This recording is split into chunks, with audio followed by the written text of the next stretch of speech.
is starting your Fire Carrier Covenant, and I know that some of you will have started it. Some of you may not have started it. Some of you may have finished it. So this is sort of a bit of a section for everyone. And if you've got a question, just please let us know. All right. So I just thought I'd share this photo with you. So this was Mungo. I was up there 2 years ago with Auntie Vicky with a group of students. And this is where her ancestors came from. So Mungo, if you don't know about Mungo, please go and visit. So when I walk in my country, I walk in the footprints of my ancestors. The land is my spirit. My country is my prayer. So that's Auntie Vicky. And so what's unusual about this is Mungo is a dry lake bed, and it's about 10 k's across and about 30, 40 k's wide, and it's very dry up there. But this particular day, the night before, it had rained, which doesn't do very often, very, very low rainfall, as you can tell by the plants. And this whole lake bed had filled with fog, and the fog was moving in the wind and the breeze as if it was water. And it almost transported you back in time 25,000 years ago or more, 42,000 years ago, if you're looking when Mungo Man and Mungo Lady would have lived there. It was just the most unreal experience. The day before, we'd had anything that could go wrong on an excursion go wrong.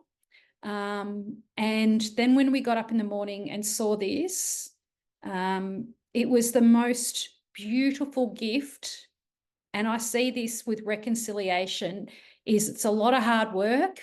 It's a lot of falling down, getting back up again, dusting yourself off, doing the wrong thing, fixing it up. But then you get to the end and you get a gift like this. And this is what success looks like. So whenever I think of Mungo, in this picture, I always think of this as sort of like a symbolism for me on my reconciliation journey.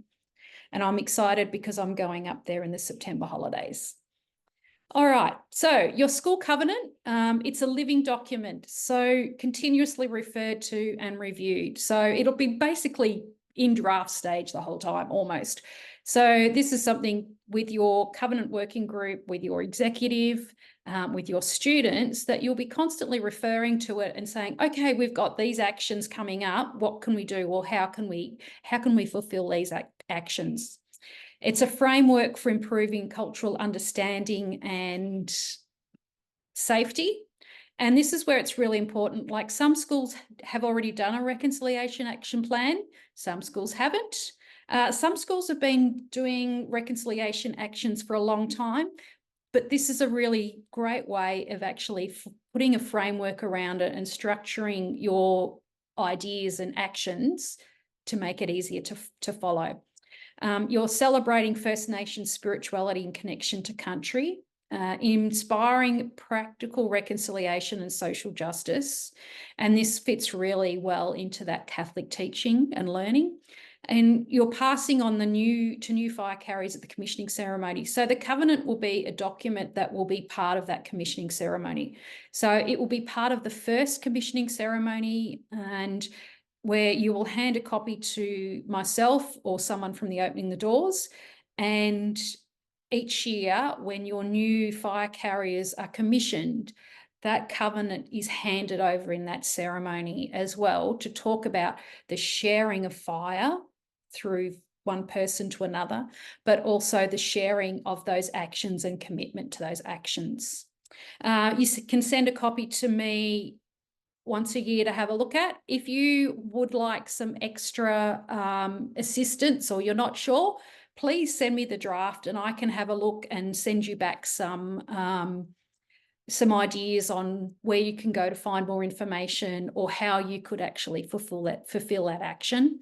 And you can upload it to your school website and share with your school community. And this is where, if we're looking at child safe standards, having it uploaded on your school website is actually a great way of fulfilling that one. All right, so some of you, as I said, building on a good foundation builds a better future. So current reconciliation actions, if you build a strong foundation on those, look at that. Your future reconciliations, you can build your framework around that, and you can build a strong structure that's going to last the time. All right, so if you haven't been into our Dropbox before, I've put the link for the Covenant Dropbox in the chat section, so you could copy and paste it out of that. Otherwise, give me an email and I will send that through you. So this is everything that's your school gets being a fire carrier school. And there are quite a few folders in that with lots of information. I would suggest that the person that's doing the coordinating and the Covenant working party, if they have access to all of those, especially the Covenant, and the education resources folder and the webinars and presentations folder are for all staff at your school to access. So the webinars and presentations, past recordings will go in there. So if you're looking, to do a bit of PL, you can pick up one of those. And also the education resources has got lots and lots of folders about curriculum, cultural safety, spirituality resources, Voice Treaty Truth, the Europe Justice Commission. So lots of place-based resources for Victoria, national resources. There's been some local resources, or if you have found something that is really amazing and you think, oh, I want to share it with everyone else, let me know and then I can upload it there for you. So this is a way of compiling all of that information for you. So in the Covenant folder, you've got, last year I did creating your Covenant webinars where I did quite a detailed, in-depth exploration of each of the three core values. And there are also handouts there would have got online links for you to have a look at if you need some more inspiration for different actions. So that's that Covenant action area has got a brief summary too.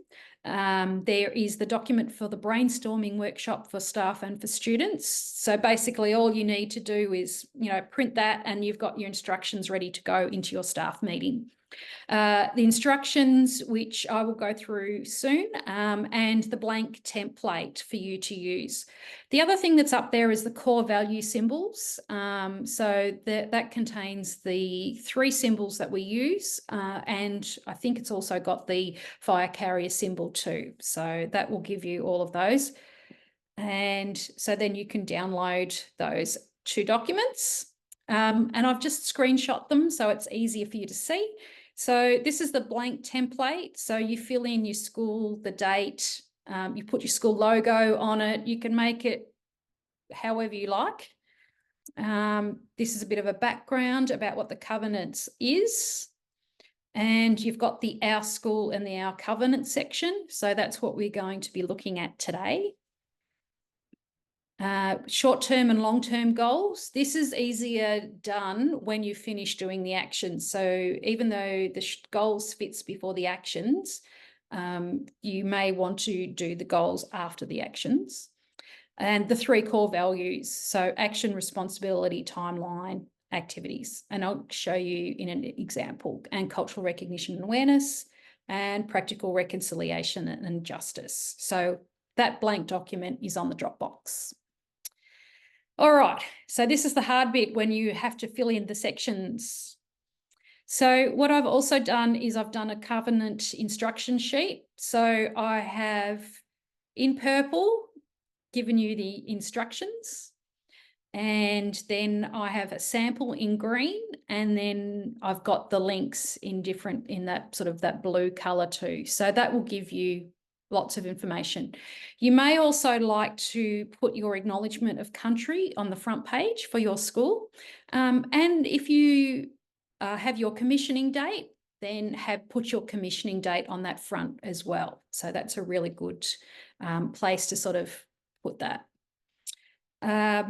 That's the preamble. So one of the steps you can do is a school audit of your current actions, so what you already do. And I'm in the process of making up a resource to put up there, which is a bit of a questionnaire about have you done this, do you do this? So it's things like, Do you fly the Aboriginal flag? Do you fly the Torres Strait Islander flag? Do you have an acknowledgement of country in every room, or is it just on your web page, or all of those sorts of things? And this is the Our School, Our Covenant section. So I'll go through each of those sections. So the Our School is the background, is who's your school, where you are, what's your current relationship with First Nations community, reconciliation, what that means. Our covenant is more of an operational, so how you developed it, who's going to be part of the covenant committee or the working group, how you're going to elect students, staff, when you're going to review it, all of those sorts of things. So you have your short-term and long-term goals. So here you can see in the green I've put examples. You don't have to include these. It's up to you what you include as your goals, because it's your school's personal goals.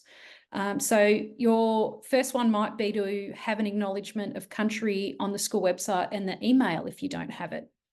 Another really good one is to get a new Aboriginal flag or Torres Strait Islander flag to replace the old flag. They get a bit burnt out through the sun and the rain and everything and the wind, and so it's always good flag protocol. And there is a whole big thing on flag protocol to replace your flags if they are faded or if they're ripped, and you can do that through your local member of parliament. So I think I've got some links in the education resources about that. Install a flagpole for the Torres Strait Islander flag because you don't have one yet.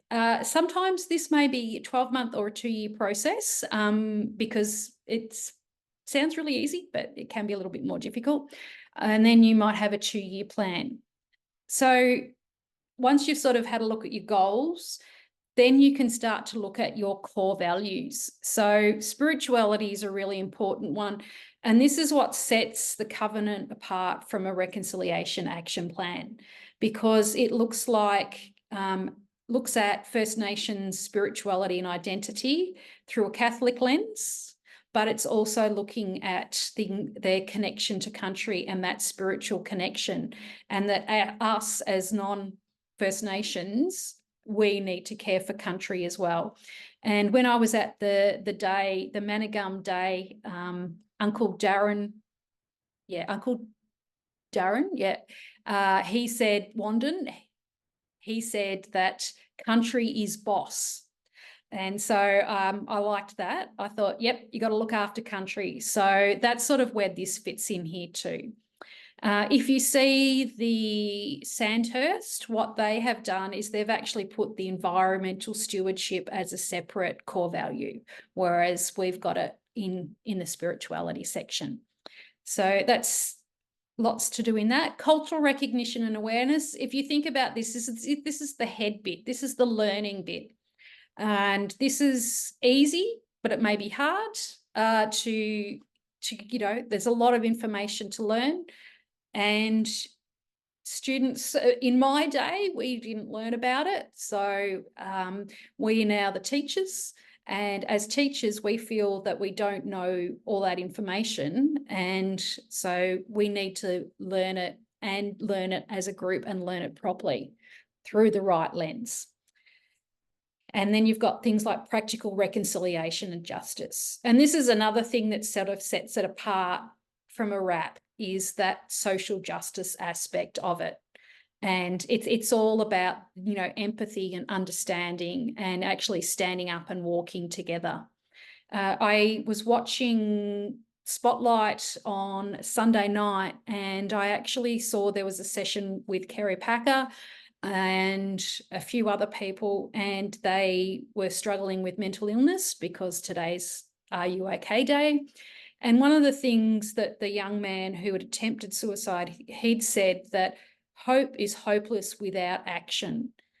And I sort of think that, our hope is for reconciliation. And so we need to act upon it and, get our hands dirty, our feet walking together. So that's sort of really important for me. All right. Is there any questions?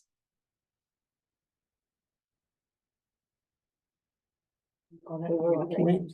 We were just wondering amongst ourselves, Lisa, can we include things as actions, things that we've already done?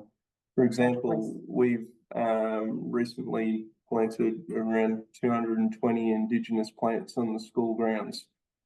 Would that be something that we could potentially include? Yes, most definitely. And this is where doing that audit first, because as I said, that's that strong foundation, what you're already doing. But your ongoing actions would be to maintain those plants. You might decide to make a learning trail or an education trail that goes around what those plants are and what they're used for, or the significance that fits into your cross-curriculum of sustainability, as well as the First Nations perspectives as well with the gardens. So that was definitely something that you could include as part, and that's what you're going to build on. Great, thank you. All right, so there's different ways to do things depending on your school, depending on where you're at.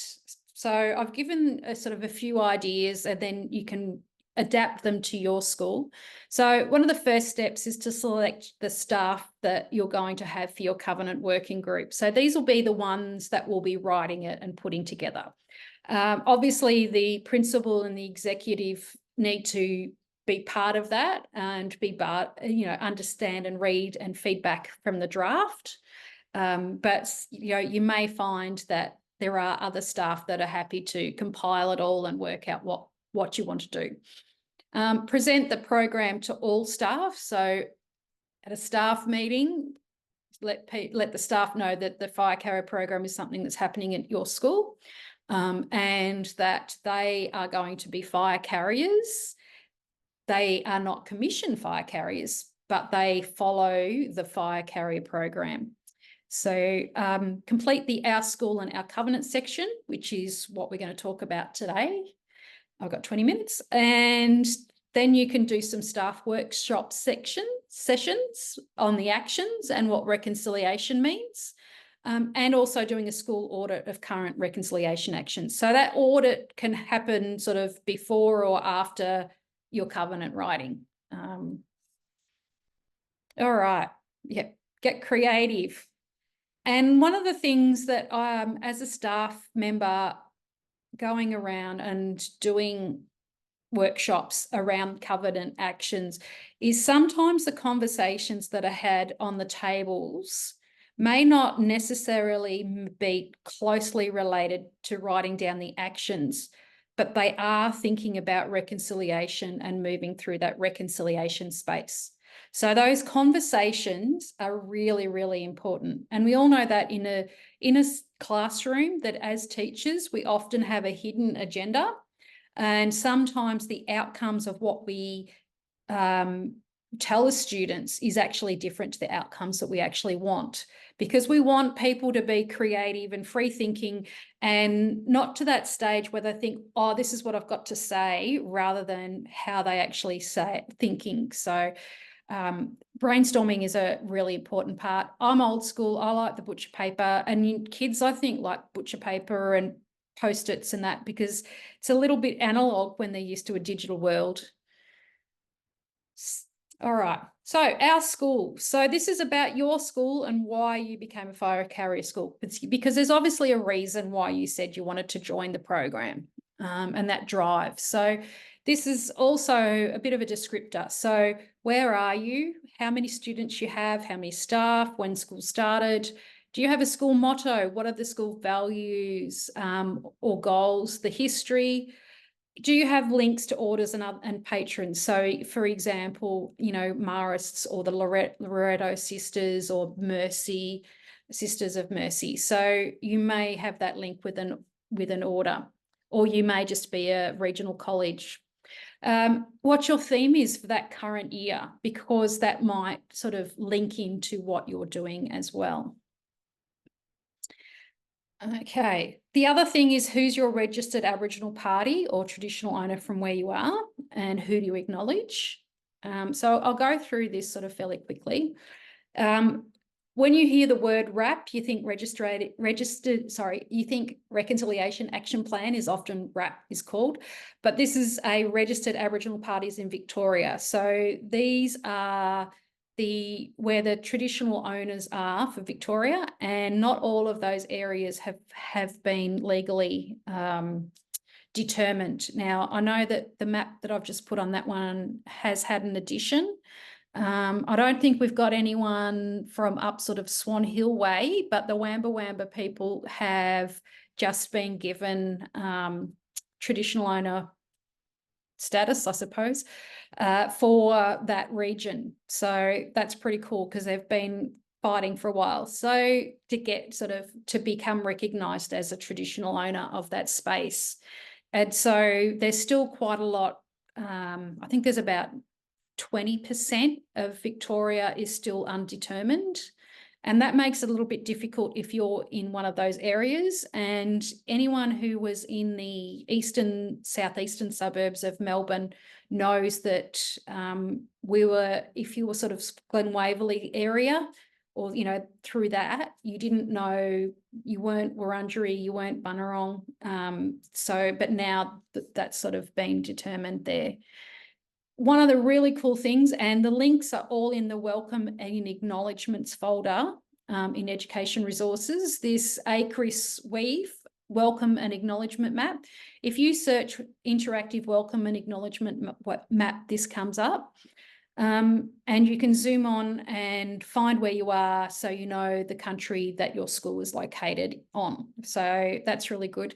It's also good fun that if you want to give your students a geography challenge around Victoria is to find out, whose country is Bendigo on, whose country is Ballarat on. So you can take it for that. If there isn't if there's an area where traditional owners have not been formally recognised, you do a general acknowledgement. So traditional owners of where you are. And who can do a welcome and acknowledgement? One of the things that we tend to, if you've been learning about reconciliation for a while, you presume that people know the difference between a welcome and acknowledgement, and sometimes they don't. And also people get a bit confused with a welcome to country, and a smoking ceremony as well. So that's just that. Anyone can do an acknowledgement. Welcomes can only be done by the traditional owners of that land. So this is also where you might like to look at what the relationships the school's already built. So, for example, if you're in the eastern suburbs of Melbourne, there's one group of schools, a Bunurong cluster, and they've actually got a really good relationship with the Bunurong Land Council. So there might be that. They've also have a really close relationship with, now I've forgotten the name of it. No, it's left my mind. So there are other community organisations, like I know near me, we've got the Mulla Mullam Indigenous Gathering Place, and that's sort of like eastern suburbs, Ringwood based and that. So there's more than just traditional owner groups in terms of community organisations. You may have co-ops, you may have, there's Bundawan Willem, there's lots of different places around. And think about what are potential communities or organisations that you could link up with. Now, remember all of those things, it's an invitation, not an obligation. And if you are going to have First Nations come out into your school, so whether they're a traditional owner or a community group, they do require remuneration for their time, because that means that you value them and value their knowledge. You might also like to connect with nearby fire carrier schools, because the school down the road that's been a fire carrier for 5 years, they have already established a bit of a contact base. So it's really great to connect with them. But the other thing is, and this is why the Bunurong cluster works so well, is they share the cost of things. So if they have a welcome to country and a smoking ceremony, all of the schools will come. And they will share the costs of that. Another thing with our school is looking at how your school defines reconciliation. So what does reconciliation mean for you and your school? And this is a great activity to do as part of the workshop is to ask people what they think it is. You could do a Wordle, you could do, is it Menti, where you can put in little snippets or words and it will actually bring it together about what those things mean. And it's actually a really good conversation starter about what people may think that reconciliation, or what does reconciliation mean for them. This again, what's the responsibility do the staff, student and community play for reconciliation? What's the role of different groups at your school? So you may have a social justice group already. So this might be something that they could take on. Are you going to have a reconciliation group? I was at Avila College and their reconciliation group was very strong. So we had the fire carrier captains and they actually led the group. So we had anything between, 20 to 50 students would come to a reconciliation group meeting, and they were paramount in getting those actions done. Has your school already built relationships with the local community and community organisations? I think I just said that before. I had a look at this. This is really interesting, and I'll send the link out later. But I like reconciliation meant to represent a coming together of both sides as equals through discussion and understanding, and alongside the principles of self-determination and social justice, it is recognised as a critical component to overcoming inequity experienced by First Nations people in Australia. So there's lots of different reconciliation action plans that are out there, and there's lots of different meanings of what reconciliation is. So you could have a look. All right, so if we start to look at what staff and students, what role they play. So, as I said before, all members of staff can contribute and be part of the fire carrier program, but you're going to have a point of call, who's that staff member that I will be the one contacting. Rather than having 4 or 5 at a school, just one person helps me out, one person and the principal. Who will be on the party? Students, how can they contribute? So how are you going to set that up? And also your community. So that can be your parents, but that can also mean your First Nations community as well. And just because you don't have First Nations students at your school doesn't mean that this isn't extremely important. I know I have a friend and he only found out he was First Nations when he was about 40. And you may have students at your school that don't identify or don't want to identify, that they don't tick that box. But it's also really important for every student and every staff member. It's their responsibility for reconciliation and making that your school a culturally safe space. All right. So any questions about that part? Lisa, can I ask a quick question, please? I wrote down, the check staff, present to all staff, the school and covenant section, staff workshop and school audit, and even through when you've gone through that section, that is sounding to me like that's staff-based rather than student involvement in that part of the covenant. Am I correct? Or is our school and our covenant section, are we involving interested students in there? Okay, so you're probably better to start our covenant, our school part as staff, because then you're going to be able to determine what your staff model is, what your student model is. And then after you've got that student model sorted, then you can bring the students in. Okay. It just sort of, in terms of management, it makes it a little bit easier if there's a bit of direction first. But you can always review what you've written in our school and our covenant section and include student information. So you may have those fire carrier students may have a definition for what they think reconciliation is and what it means to someone their age. You could include that in our school section as well. Yeah, great. Thank you. That's all right. Thanks. So this is sort of more of the operational. So what's your staff leadership model? And I've got a few slides that probably show this a little bit better. I've probably overdid the words, but I have put in the covenant folder copies of all these slides. So they're all there for you. So you need to look at your staff leadership model, what that's going to look like, your student leadership model, community involvement, who's part of the group, when will you review your covenant? You're supposed to review it every 12 months. Depending on your schools, it may be at the end of the year or the start of the year. And then who will be part of that review process. So those sorts of things you need to sort of determine and work out. And that's why it's a good idea to do that before you get the students involved. So therefore, it's already got a bit of a structure and framework. I suppose it's like putting up the house, just the framework of the house before you put the doors and the windows on it.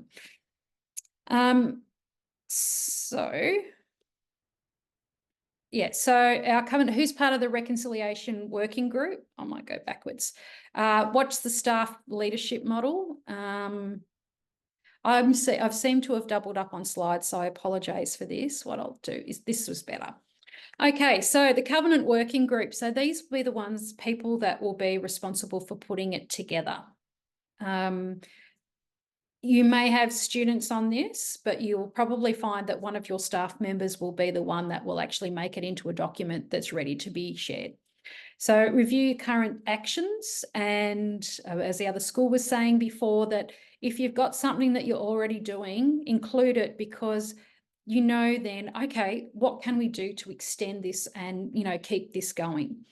Leading staff and student covenant writing workshops, and that's that's important, and an all staff workshop. So, you know, the gardener and the librarian has just as much right to input as what the principal does. So it's everybody. With students, you may wish to sort of, maybe not the whole student body. You may select some of your students as fire carriers, and they can be part of that writing. And when you come to do the commissioning, I actually go through and do a little bit of a covenant writing workshop as well too, so you can sort of get a bit of an idea about that. Your fire carrier students definitely in that, but you may have social justice students. If you have First Nations students at your school, you may like to invite them, but they are under no obligation to be part of it. It's up to them whether they feel comfortable. And same with parents. So some of your First Nation parents might like to be part of it. Some might like to just stick away from it. So, you know, you have to respect people's positions. You can compile information from the workshops, so putting it all together, and that will make a draft covenant. One of the things, don't throw the baby out with the bathwater, the old saying. Any information that you get from your workshops is useful, because these are aspirational. And I always say dream big, dream for the moon, and reach for the sky. And so you might say, well, it'd be really great if all of our staff could go on an immersion trip to Lake Mungo. And I'd go, yep, that'd be fantastic. But we all know that getting time out of school and, you know, just too hard. So instead, you might have one of your staff days, you go into the city and go to the Aboriginal Catholic Ministry. You could go to Koori Heritage Trust. You could go to the NGV. You could also go to the Botanic Gardens. So there's lots of things that sort of you could go, okay, we can't achieve that, but what can we do that follows or sort of is in that line? So that's sort of something that you can look at. Draft the covenant, and I'm happy to read drafts and comment on them, or we can jump on a Zoom and we can talk things over, and then later on review your covenant. So, you know, you might like to have a look at it bring it out every term and say, okay, where have we got to? Oh, we've ticked these off. That's fantastic. No, we won't be able to get to that one till next year. All right, let's think about what we do next. Staff leadership. So where this fits is a point of contact for myself as the Fire Carrier Program Coordinator and the Opening the Doors Foundation. And if you're lucky, ask for a time allocation as a staff member. if some schools have co-curricular allocations, so instead of doing, year 8 soccer, you might be able to lead the reconciliation group and be the fire carrier program coordinator. It's up to you what schools are currently doing and whether you can get that time for that. Those staff that are in that leadership role will all be commissioned. And it may be more than one staff member. I know there's a couple of schools where they have 2 members, and that way they share that load, but they've also got someone to talk to and don't feel so isolated about ideas. So they'll be responsible for writing and reviewing the covenant, achieving the actions and ticking them off. They won't be achieving the actions by themselves. They will be helping to coordinate the actions throughout the school. And they will be leading other staff and students towards reconciliation. All right, so here's some different models for staff. So coordinator or a joint coordinator. So they will be my point of contact. So any information I have will go through them, and then they can disseminate it to the rest of the school. They may like to lead a reconciliation group, or they may be a social justice group leader. They could be members of the Covenant working group that are involved with that, or that can come in and assist actions throughout the year. So, for example, if you're doing a fundraising for the Opening the Doors Foundation and you're doing a walkathon on the 4th of August for our birthday, then having extra staff to help out with that throughout the year is much appreciated. So here's some models: 1 staff coordinator or 2 staff sharing, time allocation, First Nations student coordinator if you have one of those in your school. Often if you have First Nations students, there is one person that's the liaison person. Or you could have 1 leader, and this is what a couple of the schools do, with 1 fire carrier staff member in each of the learning areas or learning levels. So, for example, if you're in high school, you would have 1 in science, 1 in English, 1 in technology, 1 in art, etc. Or if you're in primary school, you might be looking at, the preps, the level 1, 2s, 3, 4s, 5, 6s. And that means that every single meeting that they have, there is someone who's got their fire carrier cap on and thinking, how are we progressing reconciliation through this subject or area? Student leadership, this is the one I get the questions about the most. This sort of depends on your school and your other current leadership structures.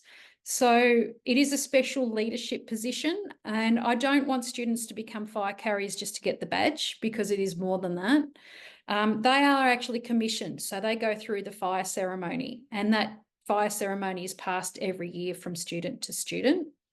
They are part of the writing and reviewing of the covenant and part of achieving the actions from the covenant. So this is where that student agency comes from.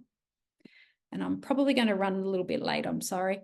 Primary student leadership. So you could choose grade 6 captain. I've seen some schools do a grade 5 and grade 6 captain. And so it's a 2-year position. So that means that, you've got someone who has worked on that covenant for 2 years. So it keeps that momentum going. Invite First Nations students in. You might pick a small group of students that are part of a reconciliation group.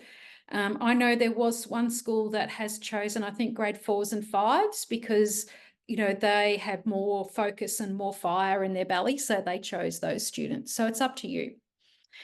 Secondary students, year 12 fire carrier captain or captains. Avila did the year 11 and 12, and I know from experience for what they did, that worked really, really well. Again, First Nations students, invitation, not obligation.